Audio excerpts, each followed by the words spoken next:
wife and I took our kids to San Francisco for the weekend. One of my favorite cities ever. I hadn't been there in a long time, right? And I hadn't been there at all with kids ever, and I didn't really think that we were going to have fun. You know, I mean, I knew we were going to, but I was kind of like, what can you do with kids in San Francisco? But at any rate, literally had the best vacation I've ever had in my entire life. Oh, wow. That's great. Awesome. It was fantastic. And it was pouring rain the whole time. And I guess it hasn't rained in San Francisco in 2 years. And it rained the 3 days we were there. Yeah, I kind of saw the weather thinking you were going to get stormed on a little bit. But what do you do when it rains there?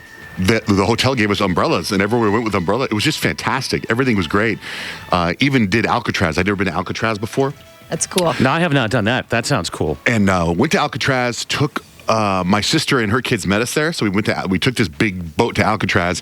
And when you get on Alcatraz, there's a lot of people there, and you put these little headphones on, and you go on this walked tour. As you walk around, you know the voice in the headphones is telling you everything that's going on as you're walking into different rooms. So you kind of have this, you're following this pace.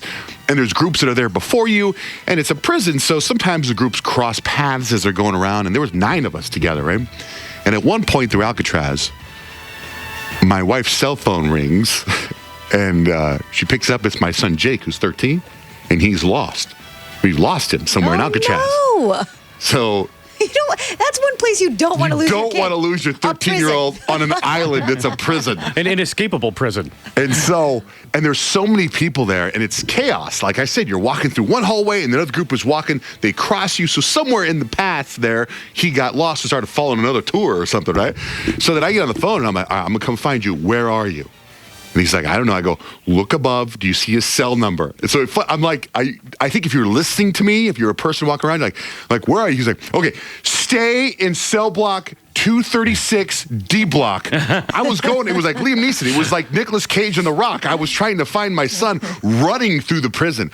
And I start panicking. Is it giant too? It's humongous. Yeah, I would think so. Different levels, there's different whatever. And then each cell is dark. And I'm looking in the cells to see if he wasn't in a cell.